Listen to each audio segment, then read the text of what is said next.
नमस्कार. मराठी रसोईमध्ये तुमचं पुन्हा एकदा स्वागत. आज आपण इन्स्टंट अशी उपवासाची इडली कशी बनवायची ती पाहणार आहोत. रेसिपी सुरू करण्याआधी सबस्क्राईब करा मराठी रसोईला आणि क्लिक करा बेल आयकॉन नवीन व्हिडिओ सर्वात आधी पाहण्यासाठी. इडली बनवण्यासाठी जे दोन मेन इन्ग्रेडियंट लागतात ते म्हणजे साबुदाणा आणि वरई. या ठिकाणी 2 वाट्या मी वरई घेतली आहे आणि अर्धी वाटी साबुदाणा. वरई आणि साबुदाणा स्वच्छ निवडून घ्यायचा आहे. त्यानंतर साबुदाणा मी मिक्सरच्या भांड्यामध्ये ॲड करून तो बारीक वाटून घेणार आहे. साबुदाणा हा बारीक वाटून झाला आहे.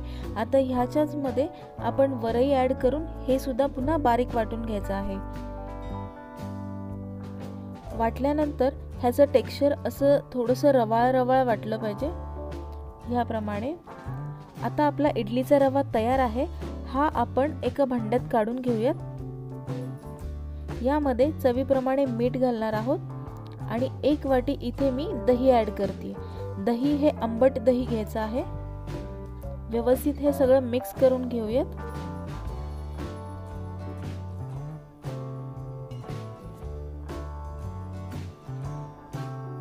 दही हे रव्यामध्ये व्यवस्थित मिक्स झालं आहे. आता थोडं थोडं पाणी ॲड करून ह्याचं आपण बॅटर बनवून घेणार आहोत.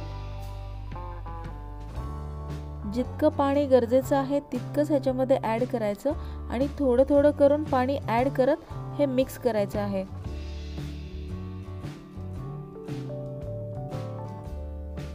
साधारण 1.5 ते 2 वाट्या पाणी ह्याच्यामध्ये बसतं. तर इथे आता 1 वाटी पाणी मी ॲड करून झालं आहे. पुन्हा मी थोडंसं पाणी ॲड करते.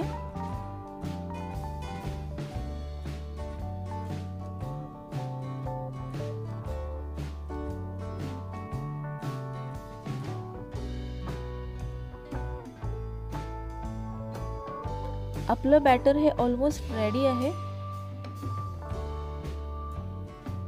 आता आपण हे बॅटर असंच थोडा 15 ते 20 मिनिटांसाठी झाकून ठेवणार आहोत. हे बॅटर 15-20 मिनिटांसाठी झाकून ठेवल्यानंतर तोपर्यंत आपण एका भांड्यामध्ये पाणी गरम करायला ठेवणार आहोत आणि जे इडली पात्र आहे त्याला मी तेल लावून घेत आहे. इथे मी शेंगदाणा तेल वापरत आहे. जर तुम्हाला हवं असेल तर तुम्ही शेंगदाणा तेलाऐवजी तूप सुद्धा वापरू शकता.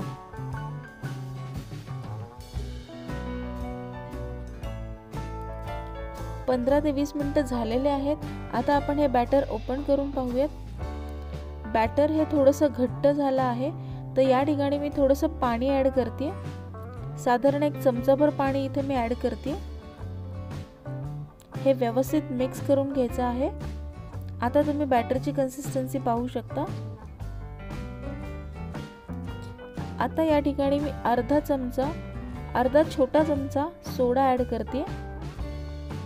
सोडा ॲड केल्यानंतर हे एकाच डायरेक्शन मध्ये आपल्याला फिरवायचं आहे. हे बॅटर व्यवस्थित मिक्स करून झाल्यानंतर लगेचच आपण ते इडली पात्रामध्ये घालून घेणार आहोत. साधारण 20 ते 22 इडल्या ह्या एका वेळच्या बॅटरमध्ये बनवून तयार होतात. अशाच प्रकारे सर्व इडली पात्र मी भरून घेणार आहे.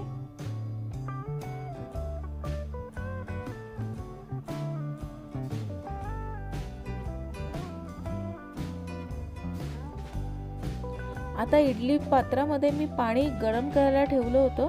त्यामध्ये आपण जे भरलेली इडलीचं पीठ आहे ते इडलीचे ताटं आपण ह्याच्यामध्ये ॲड करणार आहोत आणि हे आपण साधारण 15 ते 20 मिनिटांसाठी शिजवून घेणार आहोत. तुम्ही पाहू शकता 15-20 मिनिटांनंतर आपल्या इडल्या ह्या व्यवस्थित शिजल्या आहेत. इडली ही बनवून तयार आहे. आता आपण गॅस बंद करून हे असंच 10 ते 15 मिनिटांसाठी ठेवून देऊयात. म्हणजे इडल्या थोड्याशा थंड होतील. तोपर्यंत आपण चटणी करून घेणार आहोत. चटणी करण्यासाठी इथे मी ओलं खोबरं घेतलं आहे. 3 ते 4 हिरव्या मिरच्या, चवीप्रमाणे मीठ, साखर आणि इथे मी 1 लिंबू रस ह्याच्यामध्ये ॲड केला आहे. हे व्यवस्थित मिक्स करून घ्यायचं आहे. ह्याच्यामध्ये मी वाटताना थोडंसं पाणी ॲड केलं आहे. आपली ही चटणी तयार आहे। ह्याला वरून मी थोडीशी कोथिंबीर ॲड करणार आहे आणि शेंगदाण्याच्या तेलामध्ये जिऱ्याची फोडणी दिली आहे। आपली चटणी तयार झाली आहे। त्याचबरोबर आपल्या इडल्या सुद्धा गार झाल्या आहेत, आपण त्या काढून घेऊयात। पाहू शकता किती सुंदर व्यवस्थित ही जाळीदार अशी इडली तयार आहे। आपण अशाच प्रकारे सर्व इडल्या प्लेटमध्ये काढून घेऊयात। इडली काढताना ती थंड होण्याची वाट बघा।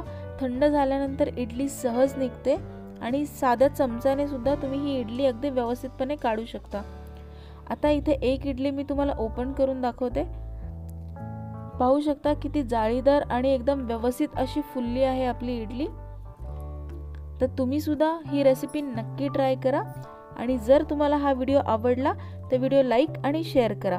आपण पुन्हा एकदा लवकरच भेटूयात अशाच एका नवीन रेसिपी सोबत। तोपर्यंत घरी राहा, सेफ राहा, नवीन नवीन पदार्थ बनवत राहा।